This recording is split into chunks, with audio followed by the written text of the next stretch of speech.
सर्वेभ्यो नमो नमः। कक्षा में उपस्थित सभी सदस्यों का आदर सहित यथायोग्य अभिवादन एवं स्वागत भी। सभी सदस्य अपने अपने इष्ट देव का ध्यान करें। माता गायत्री के मंत्रों का एक बार उच्चारण अवश्य कर ले। साथ ही अपने प्रेरणा के स्रोत एवं अपने गुरुजनों को भी अंतर्मन से अभिवादन कर ले। हम लोगों के द्वारा नियमित रूप से कुंडली फलादेश पर आधारित कक्षा की जाती है, जिसमें आज की विषय वस्तु है कि बृहत् पराशर होराशास्त्र पुस्तक के पृष्ठ संख्या जो हम लोग अध्ययन कर रहे हैं उसके पृष्ठ संख्या 150 पर ग्रह कब अच्छे एवं कब खराब फल देते हैं उसके बारे में हम लोग चर्चा करने वाले हैं। तो सबसे पहले हम लोग पुस्तक को पढ़ते हैं कि पुस्तक में क्या लिखा जा रहा है। तो आइए चलते हैं, बृहत् पराशर होराशास्त्र पुस्तक के पन्नों को समझने का, पढ़ने का प्रयास करते हैं। यहाँ पर देखा जाए कि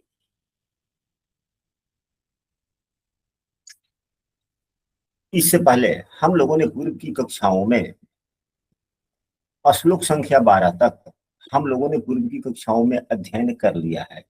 पूर्व की कक्षाओं में श्लोक संख्या 12 तक अध्ययन कर लिया है। आज की कक्षा में श्लोक संख्या 13 से आगे पढ़ेंगे। यहाँ पर लिखा गया है कि जिन जिन भावों के स्वामी अस्त हो। तो सबसे पहले हम लोग अस्त ग्रहों के बारे में जान लेते हैं कि अस्त ग्रह होते क्या है। हालांकि अस्त ग्रह भी बहुत अच्छे फल देते हैं, अस्त ग्रह भी बहुत अच्छे फल देते हैं। अब वो फल क्यों देते हैं, किस प्रकार देते हैं, यह समझने वाली चीज है। जिन जिन भावों के स्वामी अस्त हो, त्रिकेश यानी 6, 8, 12 के स्वामी से युक्त हो, भाव को न देखते हो, मृतावस्था में हो, वृद्धावस्था में हो, सुप्त अवस्था में हो, वह पीड़ित हो, तो उन भावों के फलों नष्ट हो जाते हैं। तो सबसे पहले अस्त ग्रहों पर हम लोग चर्चा कर लेते हैं।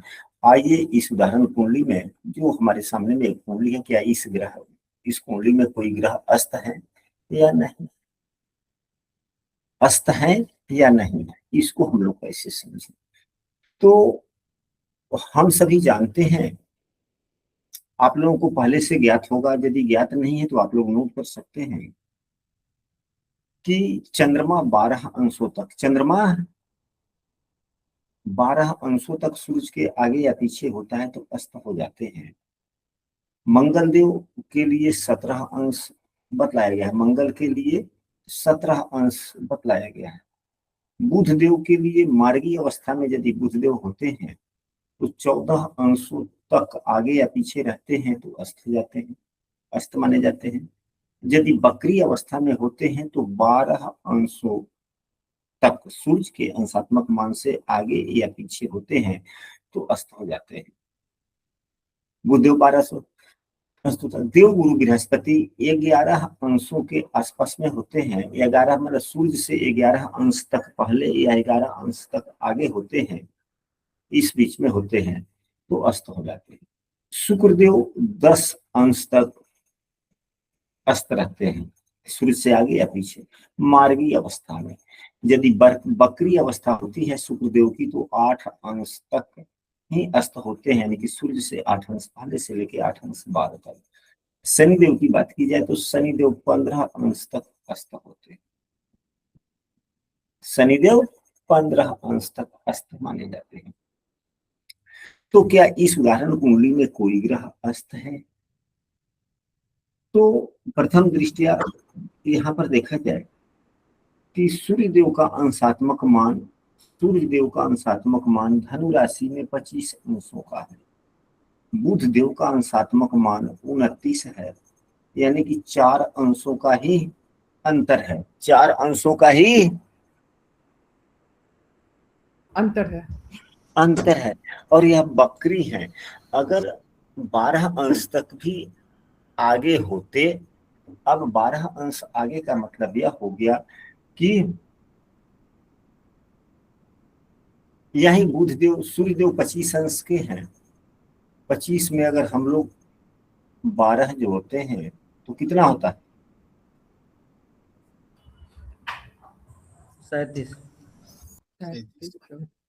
37 अंश हुआ। तो 30 अंश जो ही पूरा होगा तो राशि बदल जाएगी, यानी कि मकर राशि आ जाएगा। मकर राशि में भी 7 अंशों तक रहते हैं तो बुधदेव अस्त माने जाते हैं, ये नहीं कि जो ग्रह सूर्य से युक्त होता है वह ग्रह अस्त होता है। कभी कभी ऐसी स्थितियां भी बनती है कि ग्रह सूर्य के साथ में होता तो है, युक्त होता है, परंतु वह अस्त नहीं होता। कभी कभी ऐसी भी स्थितियां होती है कि सूर्य देव जिस राशि में है उस राशि में वह संबंधित ग्रह नहीं है, लेकिन वह अस्त होता है। अब यही उदाहरण स्वरूप यदि बुध देव छठे भाव में होते और 5 अंशों के होते तो क्या अस्त होते या नहीं होते? होते। अस्त होते। अगर यही इसी कुंडली में सूर्य देव का अंशात्मक मान 2 रहता और इससे पिछली राशि में अगर मंगल देव 20 अंशों के होते तो क्या अस्त होते या नहीं होते? अगर यह मंगल देव 20 अंश के होते, सूर्य देव 2 अंश के रहते, तो क्या मंगल अस्त होते या नहीं होते? मंगल नहीं होते। क्या नहीं होते। मंगल कितने डिग्री पे होते हैं, अस्त होते हैं। होते हैं जी। हम मंगल के लिए अभी हमने कहा कि 17 अंशों तक अस्त होते हैं। इस पुस्तक में भी ग्रहों के अस्त के बारे में हम लोगों ने पढ़ा होगा, नहीं तो हम तो प्रायः हर दिन फल दीपिका पुस्तक पढ़ते रहते हैं। फल दीपिका पुस्तक के हमें पृष्ठ संख्या तक याद हो गया है, 52 पृष्ठ पे है, लिखा गया 17 अंश तक। तो अब यहाँ से 20 अंश पे मंगल है, तो 20 और 10 30 यानी कि 10 अंश इसमें बाकी है, और 2 अंश आगे है, 12 अंश ही तो आगे है सूर्यदेव, यानी कि सूर्य से 12 अंश पीछे मंगल है, अस्त हो जाएंगे। अगर सूर्य से पीछे 17 अंश तक भी रहते तो अस्त हो जाते। तो अस्त हो जाते। तो संभवतः ग्रह अस्त कैसे माने जाते हैं आप सबों ने समझा होगा। यहाँ पर अस्त ग्रहों की चर्चा हो रही है, तो एक बात और हम कह दें आप लोगों को कि यदि सूर्य गुरु की युति होती है, यदि सूर्य गुरु की युति होती है, तो ऐसा देखा जाता है कि जिस व्यक्ति के कुंडली में होता है वह व्यक्ति बड़ा सम्मानित होता है, बहुत सम्मानित होता है। सम्मानित व्यक्ति होता है, और उसका अधिक से अधिक लोग आदर कदर करते हैं।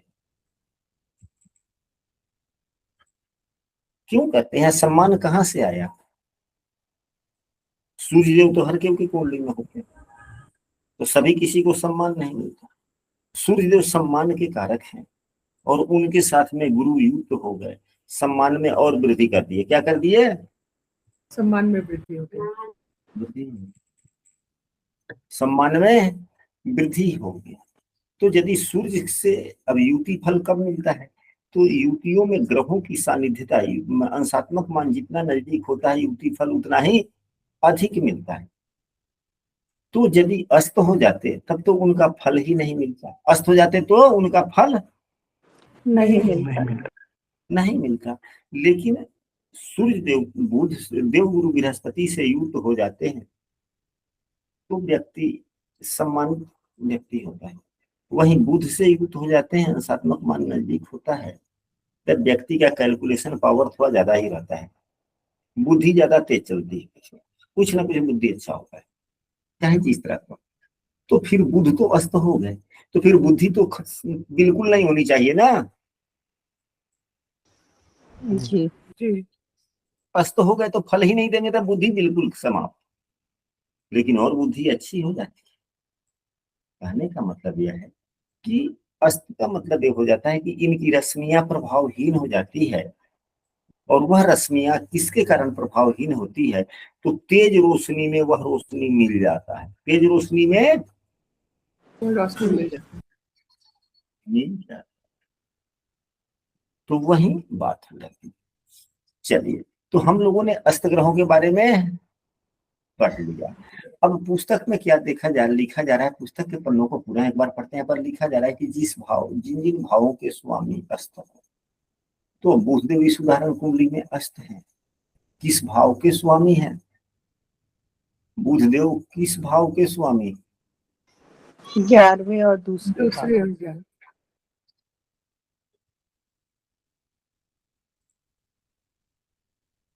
बुधदेव दूसरे एवं 11वें भाव के स्वामी है।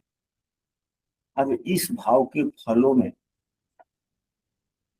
कमी आ जाएगी, इस भाव के फलों में कमी है। कमी आ जाएगी। आ जाएगी। इस आलोक में, इस सूत्र के आलोक में, इस सूत्र के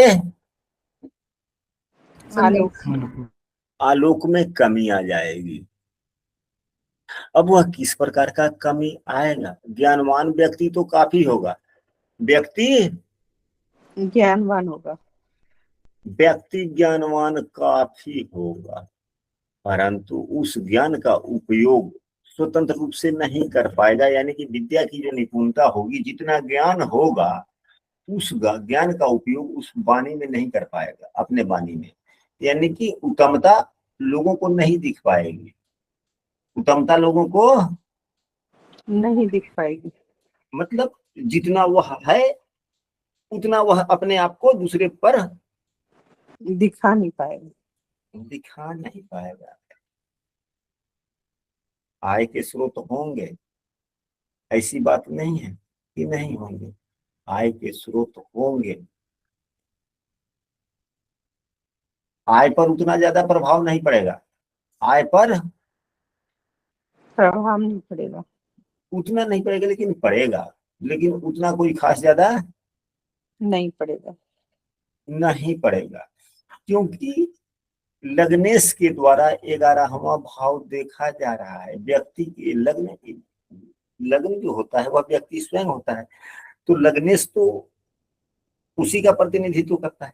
तो सूर्य तो व्यक्ति का प्रतिनिधित्व कर रहा है, वहीं आय भाव को देख रहा है, भाव के स्वामी के साथ में युक्त है, तो स्थायी आय तो होंगे। लेकिन अकॉर्डिंग टू जितना व्यक्ति के पास में ज्ञान होगा, एबिलिटी होगी, उतना किसी नहीं कर पाएगा। ऐसी बात नहीं कि इस कुंडली में आय के साधन नहीं दिख रहे हैं, आय के साधन दिख रहे हैं। हम लोगों ने जो पुस्तक में जो बातें पढ़ी, उस आलोक में हम सभी समझने का प्रयास करते हैं। हालांकि जब भी उदाहरण कुंडली क्लास में लगाई जाए तो किसी वयस्क व्यक्ति की लगाई जाए जिसका उम्र 40 वर्ष से अधिक हो। अब मान लें कि 20-22 वर्ष का व्यक्ति है, तभी तो वह आय का अभी वह शुरू कर रहा होगा या करने वाला होगा, करने की सोच रहा होगा, विद्या का उपयोग अभी कर रहा होगा, नहीं कर रहा होगा। लेकिन 40-50 वर्ष का व्यक्ति होता तो यह सभी तो क्लियरफाई हो जाता ना। जी गुरु। तो आज के बाद से हम प्रतिदिन वैसा जब भी कक्षा आएगा, जब भी इसके माध्यम से, तो हम आप ही लोगों से कुंडली मांगेंगे। आप लोग कोई भी कुंडली दीजिएगा तो प्रयास यह कीजिएगा कि वह उस व्यक्ति को आप पहचानते हो, उसके जीवनी के बारे में आप कुछ जानते भी हो, और वह व्यक्ति वयस्क हो, यानी कम से कम 40 वर्ष पार का हो। हाँ, यदि पढ़ाई लिखाई की चर्चा होगी उस वक्त विद्यार्थी की कुंडली दीजिएगा। क्रिकेश 6-8-12 के स्वामी से युक्त हो, भाव को न देखते हो। यहां पर देखा जाए त्रिकेश से युक्त हो, यानी कि 6ठे 8वें 12वें के स्वामी से युक्त हो, तो 6ठे भाव के स्वामी शनिदेव हैं, उनसे तो किसी भी भाव के स्वामी युक्त नहीं है। राहु है, राहु युक्त। चंद्रमा से युक्त कोई ग्रह नहीं। देवगुरु बृहस्पति से युक्त कोई ग्रह नहीं। अब क्या दृष्टियों की भी बात लिखी गई है? स्वामी से युक्त हो, यहाँ पर दृष्टियों की बात नहीं लिखी गई। देखिए यहाँ पर दो बातें आ जाती है। एक, युक्त होना अलग बात है, दृष्ट होना अलग बात है। संबंध के लिए युक्त हो या दृष्ट हो, दोनों एक दूसरे को प्रभावित करते हैं। युक्त होते हैं तो भी एक दूसरे को प्रभावित करते हैं, परंतु अगर कोई देखता है तो वह एक दूसरे को प्रभावित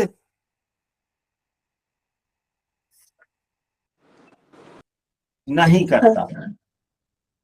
एक दूसरे को प्रभावित देखने पर नहीं करता है। अब यहाँ पर देखा जाए जैसे कि 6ठे 8वें 12वें के स्वामी, तो 6ठे के स्वामी 12वें के स्वामी तो हो गए, 8वें के स्वामी देवगुरु बृहस्पति हैं। हम सबों ने यह भी पढ़ा है, जो ही कक्षा आगे जितनी चलती जाएगी हम लोगों को बार बार पुरानी बातों का स्मरण पुनरावृत्ति होते जाएगा। हम लोगों ने पढ़ा है कि यदि अष्टमेश ही पंचमेश या नवमेश हो तो उसे अष्टमेश का उतना दोष नहीं लगता, क्योंकि अगर यहाँ एक तो नैसर्गिक शुभाग्रह है, अगर अष्टमेश का दोष लगा तो पंचमेश होने का गुण और वृद्धि हुआ, यानी कि अष्टमेश का जो दोष लगा वह पंचमेश के स्वामी होने से वह दोष बराबर हो गया। तो नैसर्गिक जो इनकी गुणवत्ता है वह तो ज्यों के त्यों रहेगा। रहेगी। रहेगी।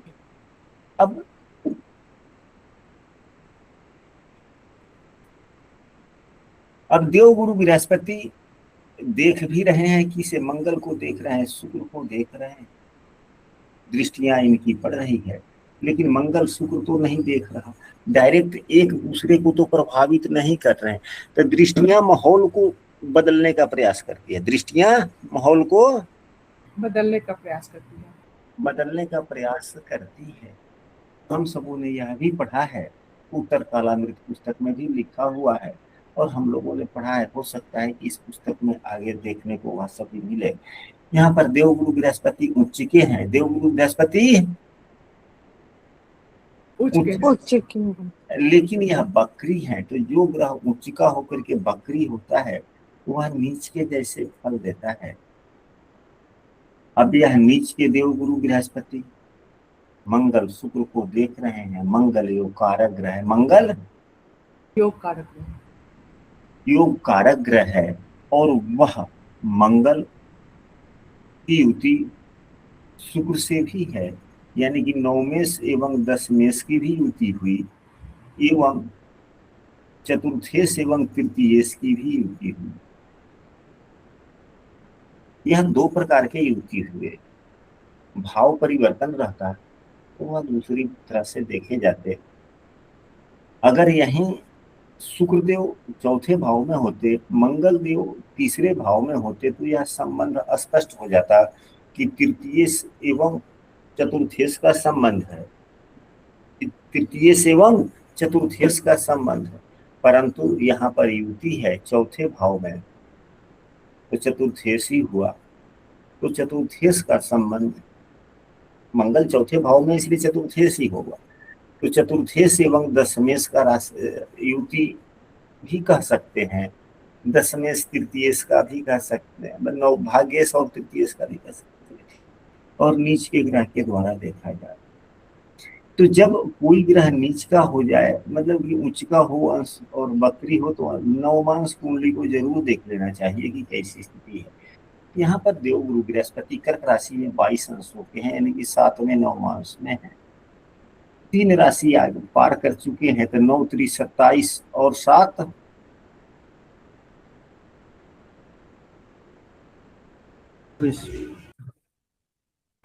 9 24 9 गुने 3 जोड़, यह 7वें नवमांश में है तो 7, तो 9 3 27 और 7 34 4 आगे 12 मकर के हो जाएंगे गुरुजी नीच के नवमांश में। अब देखिए सीधे अभी जो हम लोग सोच रहे थे कि फल गलत हुआ, तो फल कितने उत्तम हो गए। अभी हम मकर राशि में नवमांश में चले गए तो यह अब उच्च के फल देंगे। अगर नवमांश में मकर राशि के नहीं होते, अगर यही इनका अंशात्मक मान 20 अंशों से कम होता या 23-20 अंशों से अधिक के होते तो यह बहुत ही बुरे फलदाता हो जाते, लेकिन यहाँ पर बहुत उत्तम फलदाता होगा, बहुत उत्तम फलदाता हो गए। यहाँ पर एक बातें और पुस्तक में दी गई है, मृत अवस्था में हो, वृद्धावस्था में हो अथवा सुप्त अवस्था, ग्रहों की सुप्त अवस्था के बारे में आप सबों को क्या पूर्व से इस पुस्तक में हम लोगों ने पढ़ा है या नहीं पढ़ा है? पढ़ा है सर। कौन से ग्रह कब सुप्त अवस्था में होते हैं? जी पढ़ा है।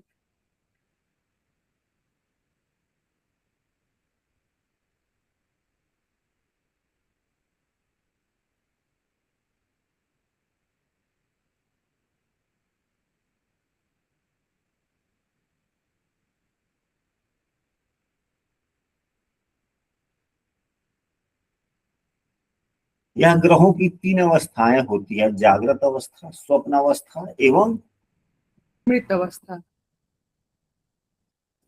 कौन सा? जागृत, स्वप्न और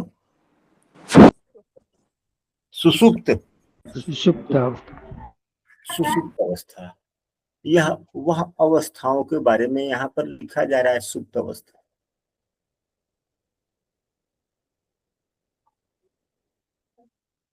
और भी होते हैं ग्रहों की अवस्था, जैसा कि हम लोग जानते हैं, पढ़ते हैं। कौन सा? तो बाल, कुमार, युवा, वृद्ध एवं मृत। यह भी अवस्था हम सभी पढ़ते हैं। हम सबों को यह भी याद रखना चाहिए। याद रखना चाहिए कि नहीं रखना चाहिए? जी। तो तो अब जी गुरु। अभी जो सुषुप्त अवस्था अगर बोले तो ये कब अप्लाई होगा सर? तो वही तो पुस्तक में लिखा जा रहा है। तो पुस्तक के शब्दों को समझने के लिए ही तो हम सभी इकट्ठे होते हैं ना। जी। और यह कक्षा जब शुरू की गई थी तो इस हम लोगों ने आपस में बैठक किया था, तो हम लोगों ने यह निर्णय लिया था, जिसमें आप भी थे, बुनी जी भी थे, और भी ढेर सारे लोग थे, सुयोग जी भी थे, काफी लोग थे। तो यह निर्णय हुआ था कि इस पुस्तक को हम सभी, कोई पढ़ाएगा नहीं, कोई पढ़ेगा नहीं। यहाँ पे हम सभी जितने हैं सब पहले से काफी कुछ जानते हैं, समझते हैं, बेसिक ज्ञान कुछ है। आपसी चर्चा के माध्यम से हम सभी आपस में मिलकर पुस्तकों को समझने का प्रयास करते हुए आगे बढ़ेंगे। क्या बोनी जी, बात यही हुई थी ना? जी गुरु जी। लेकिन हम अपने दायित्वों का निर्वहन करते तो आ रहे हैं, लेकिन आप लोग अपने दायित्वों का निर्वहन नहीं कर रहे हैं। आप लोग जो जानते हैं उसकी पुनरावृत्ति नहीं करते। तो दायित्वों का निर्वहन तो करना चाहिए, दायित्व से भागना नहीं चाहिए। कृष्ण भगवान को भी एक बार शायद रणछोड़ की उपाधि मिली थी ना? जी गुरु। मिला था या नहीं मिला था? मिला था। उतना तो, हाँ, उतना तो हम नहीं जानते हैं। हमने भी कई सुनी बातें सुनी है, हो सकता है इसकी झूठा भी। चलिए, तो यह जो हुआ, यह भी एक प्रकार का अवस्था होता है। सुप्त भी एक प्रकार का जगरातादि अवस्था होता है, नहीं कि जागृत, स्वप्न और सुषुप्ता अवस्था, यह 3 प्रकार के होते हैं। तो इसके बारे में हम सबों को थोड़ा समझना चाहिए, इसके बारे में हम सबों को समझना चाहिए। तो कैसे समझेंगे? विषम राशि में, विषम राशि में 0 से 10 अंश तक जागृत अवस्था होता है। 10 अंश से लेकर 20 अंशों तक स्वप्नावस्था होता है, स्वप्नावस्था। और 20 अंशों से 30 अंशों तक सुषुप्तावस्था होता है। सम राशि में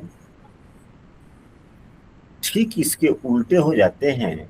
20 अंशों से लेकर 30 अंशों के बीच में जागृत अवस्था होता है। स्वप्नावस्था 10 से 20 तक रहता है, और 0 से लेकर 10 अंशों तक सुषुप्त अवस्था होता है। अब देवगुरु बृहस्पति की ही बातें चल रही है। ये सम राशि में है और 20 अंशों से अधिक हैं, 22 अंश के हैं। तो इनकी कौन सी अवस्था हुई? जागृत अवस्था। जागृत अवस्था में। तो जो ग्रह कुंडली में जागृत अवस्था में होते हैं वे फल बड़ा जल्दी जल्दी देते हैं, बहुत जल्दी देते हैं, कम प्रयास पर भी मिल जाता है। जल्दी मिलता है। अब यहाँ पर देखा जाए, अब चाहे देवगुरु बृहस्पति 12वें भाव में ही क्यों ना हो, आजकल 12वें भाव में बैठे हुए ग्रह 12वें भाव के स्वामी भी आजकल अच्छे फल देते हैं ज्यादातर कुंडलियों में, ज्यादातर व्यक्तियों को। पहले के जमाने की बात नहीं है, अब जमाना बदल गया है, परिस्थितियां बदल गई है। बदल गई। हमारे इसी शास्त्र में, जिस शास्त्र का हम लोग अध्ययन अवलोकन कर रहे हैं, उस शास्त्र में भी बतलाया गया है, या हमारे गुरुजनों ने कहा भी है, और आप लोगों ने कई बार इस बातों की चर्चा की है और कहा भी है कि पुस्तकों में भी वर्णित है कि देश काल, यानी देश का मतलब होता है कि जातक किस परिवेश में रह रहा है, काल यानी कि कैसा समय व्यतीत हो रहा है, और परिस्थिति, इन तीनों का समायोजन करके फलादेश करना चाहिए। ये नहीं कि केवल कुंडली में जो दिख गया सो बोल दिया, समायोजन करना चाहिए। करने के लिए कहा गया है कि नहीं कहा गया है? जी जी गुरु। हम सबों को क्यों के पीछे जरूर पड़ना चाहिए। जैसे कि हमने कहा कि आजकल हमारे गुरुजन कहते हैं कि 12वां भाव या 12वें भाव के स्वामी ज्यादातर बुरे फल नहीं देते, खास करके वहां शुभग्रह हो तो और उत्तम फल देने वाले हो जाते हैं। 12वां भाव भी उसके स्वामी है। कारण यह है कि आज के जमाने में 12वां भाव अपरिचितों का है। 12वां भाव अपरिचित। तो आजकल के, पहले के जमाने में लोग अपरिचितों से मुलाकात ही नहीं हो पाता था, न संचार की उतनी सुविधाएं थी, नहीं कुछ था। पहले के जमाने में शिक्षा व्यवस्था भी उतनी नहीं थी, लोग गांव में थोड़ी बहुत पढ़ लेते थे, फीस रह जाते थे। आजकल शिक्षा प्राप्ति के हेतु दूर दूर तक लोग चले जाते हैं। यानी क्लास 5 में लड़का पढ़ रहा है out of state, out of station, state, तो अपरिचितों के बीच में चला गया। 12वां भाव का तो वह काम कर ही रहा है, तो 12वें भाव में बैठे हुए ग्रह चाहे 12वें भाव के स्वामी उतने बुरे फल थोड़े देंगे, फिर नहीं देंगे।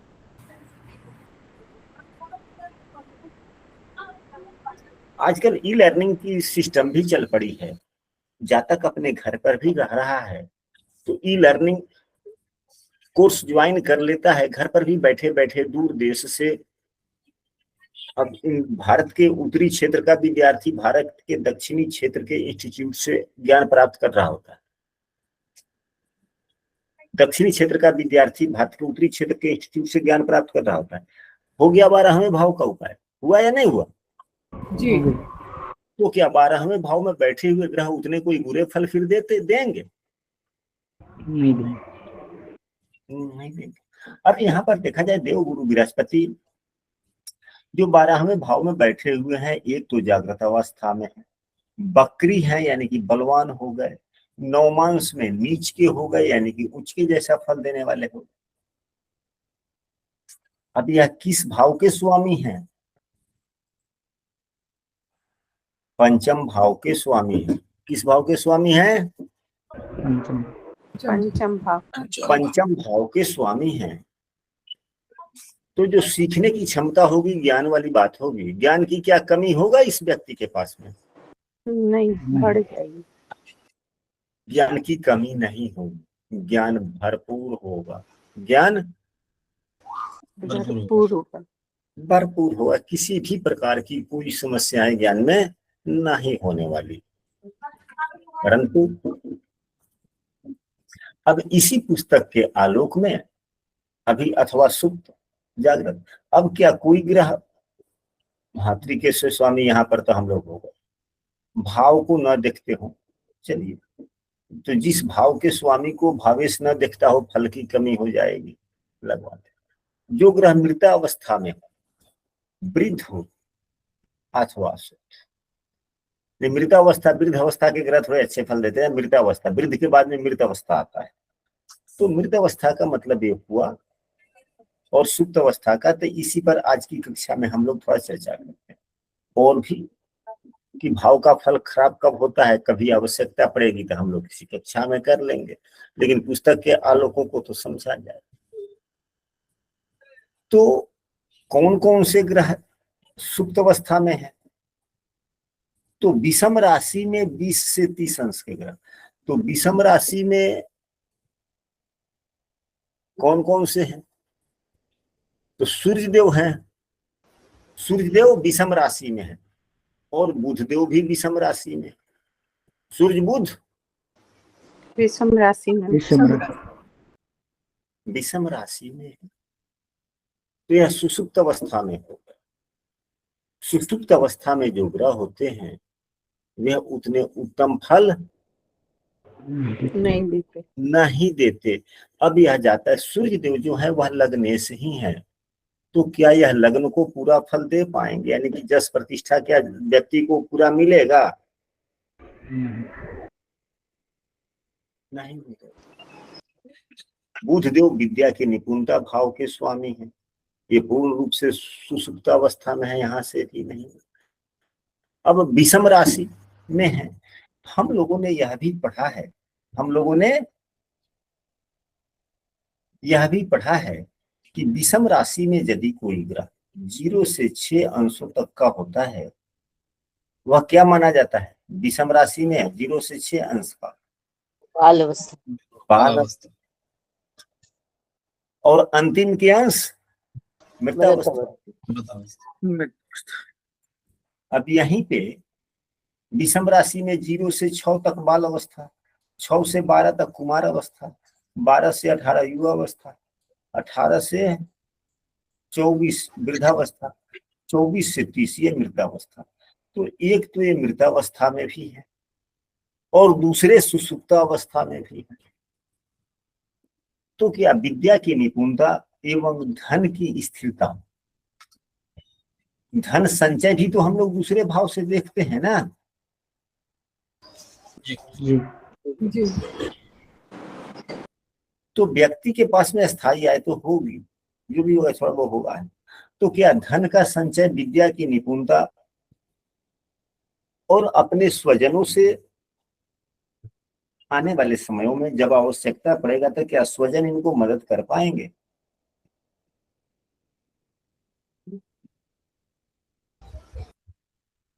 अंतर्मन मिलेगा। तो स्वजन भाव के भी तो स्वामी गुरुदेव ही हैं।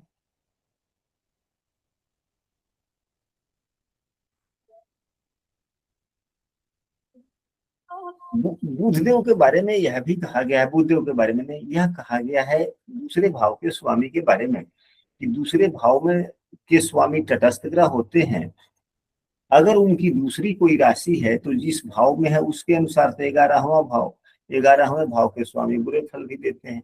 एक बुरा फल, दूसरा ग्रह मृतावस्था में, तीसरा सुसुप्तावस्था में। तो क्या फल उत्तम मिलेगा, हाँ या नहीं? नहीं मिलेगा।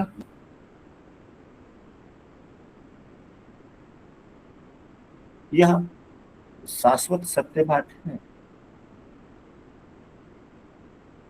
कि जब भी ईश्वर चाहते हैं कि किसी व्यक्ति का कुछ कल्याण हो, किसी कारणवश पूर्व के जन्मों के फलस्वरूप या कुंडली जो मिलती है, तो वर्तमान के जीवन में व्यक्ति के कुछ अच्छे पुण्य कर्म होते हैं, तो व्यक्ति के मन में जिज्ञासा बनती है या उसके किसी स्वजन के मन में किसी प्रकार की जिज्ञासा बनती है, तो वह कुंडली अपने देखते हैं कि समस्याएं क्या है, नहीं है, तो संबंधित ग्रहों का कुछ उपाय करते हैं, चाहे अपने आचरणों के द्वारा हो, अपने कर्तव्यों के द्वारा हो, व्रत त्योहार के द्वारा हो, अंगूठी रत्न जप हवन के द्वारा हो, कुछ उपाय करते हैं। कुछ क्या करते हैं?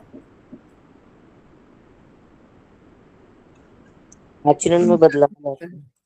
हाँ, उपाय करते हैं जिससे ग्रहगण प्रसन्न होते हैं और परिणाम में परिवर्तन देखने को मिलता है।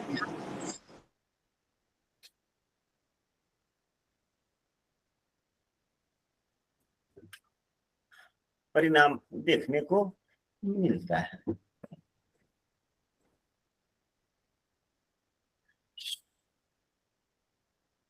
अब इसके बाद में पुस्तक में और क्या लिखा गया है, पुस्तक के पन्नों को हम लोग पढ़ते हैं। सुप्त हो व पीड़ित हो तो उन भावों के फल नष्ट हो जाते हैं। तो क्या इस कुंडली में कोई ग्रह पीड़ित भी है?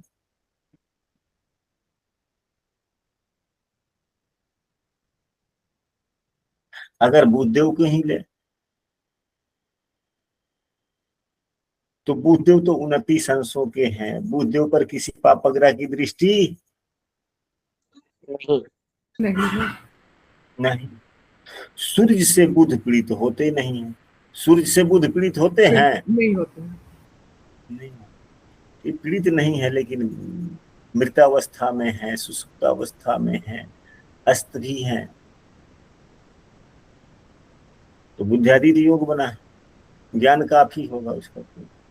तो आशा करते हैं कि आज जो हम लोगों ने एक श्लोक को पढ़ा, काफी आप लोगों को अच्छा लगा हो। और इस पर हम कक्षा के वरीय सदस्य बोनी जी से यह जानना चाहेंगे कि क्या जो बुधदेव जो फल दे रहे हैं यहाँ पर या देने वाले हैं, क्या जो अभी चर्चा हुई उसमें वास्तविकता दिखती है? यदि दिखती है तो क्या उपाय किए जाए? क्योंकि इस जातक का उम्र अभी 30 वर्ष, हाँ कितने वर्ष है? 23 वर्ष। 22-23 वर्ष है ना? जी गुरु जी। क्योंकि अब यहाँ पर देखा जाए कि शनि यहाँ पे 29 अंशों के यानी कि अंतिम अवस्था पे है। 29 कुछ है, 30 है, यानी कि पूरा राशि पार करने ही वाले हैं। तो 2.5 वर्ष तो यह हो गया, 2.5 वर्ष पूरा, यह 5 वर्ष तो यह हो गया। और यहाँ पे शनिदेव अभी गोचर कर रहे हैं 16-17 अंशों पे हैं, यानी कि 13 महीने में यह राशि लगभग परिवर्तन करेंगे। एक अंश में 1 महीने तो 13 महीने, यानी कि 5 वर्ष और 13 महीने, 6-6.5 वर्ष हो गया। तो वहीं 23-23.5 वर्ष वैसे मोटा मोटी आकलन है। और भी हम लोग तो एग्जैक्ट जब यहाँ पर लग्न का अंशात्मक मान मिल गया, शनि का अंशात्मक मान मिल गया, देव गुरु बृहस्पति सूर्य का अंशात्मक मान मिल गया, तो हम लोग तो तारीख समय तक पता चल जाएगा। जी गुरु जी। तो फिर 22-23, तो क्या यहाँ पर बुध की जो स्थितियां हम लोगों को दिखी, तो क्या उपाय करने चाहिए या नहीं करने चाहिए? सुझाव सलाह देना चाहिए। जी गुरु जी। क्योंकि इसमें एकादशेश एवं द्वितीयेश बुद्धदेव ही हैं, तो इसलिए वह उत्तम रहेगा उपाय करना। और लग्नेश के साथ है तो और भी अच्छा रहेगा बुद्धदेव का उपाय करना, क्योंकि इनकम के लिए तो जरूरी है। कहने का मतलब व्यक्ति कुछ भी करता है, चाहे वह पढ़ता हो, परीक्षा दे, नौकरी करे, दुकान करे, कोई भी काम करे, काम तो करता है 11वें भाव के लिए ही, ताकि 2 रुपये आए। जी गुरु जी। फिर उसके बाद में 2 रुपया अगर कमाता है तो सोचता है कि 1-1.5 रुपये खर्चा कर लेते हैं, 50-25 पैसे बचा के रखते हैं भविष्य के लिए, अपने बच्चों के लिए। वह दूसरा भाव, यानी कि जो जीवन जिसके लिए व्यक्ति जीता है, इतना अपने आप को परिपक्व बनाता है, एबल बनाता है, सिर्फ 11वें एवं दूसरे भाव के लिए। दूसरे भाव के लिए। और जब कुछ ही कमाएगा, संचय नहीं कर पाएगा। और वैसे भी संचय के योग में भंग कर रहे हैं देव गुरु बृहस्पति 12वें भाव में बैठ करके उच्च के हो गए, दिख रहे हैं नीचे लेकिन है उच्च के हो गए। तो हल्का फल्का कोई मांगा कि 10 रुपए है, पूजा करना है, तो देगा ठीक है कोई बात नहीं, फलाना को पत्नी को मत कहना कि हमने 5,000 रुपए दे दिए, उनसे बोलना कि 500 रुपए ही तो दिए हैं, अपना समझ समझ लेंगे। मतलब इस प्रकार के, मतलब कि उदार दिल से अच्छे कार्यों में पैसा खर्च करना।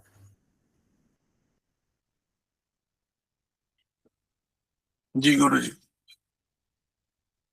तो क्या उपाय किए जा सकते हैं इसके? हवन गुरु जी, क्योंकि 9 नंबर अग्नि तत्व की राशि है, इसलिए हवन कर सकते हैं।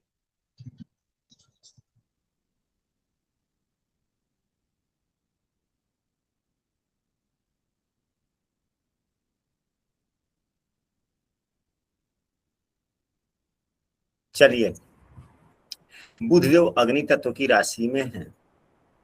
अग्नि तत्व की राशि में बैठे हुए ग्रहों का हवन की प्रधानता ज्यादा होती है जब हवन का।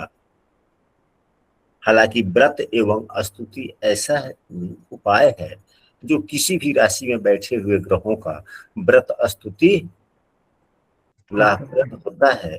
और साथ में पंचम भाव जो है वह सीखने का है, पढ़ने का है। व्यक्ति पूरी जीवन कुछ न कुछ पढ़ता सीखता रहे। अब अभी तो उम्र है पढ़ने का, तो अपने पैसे के लिए, नौकरी के लिए आय की पढ़ाई पूरी करें।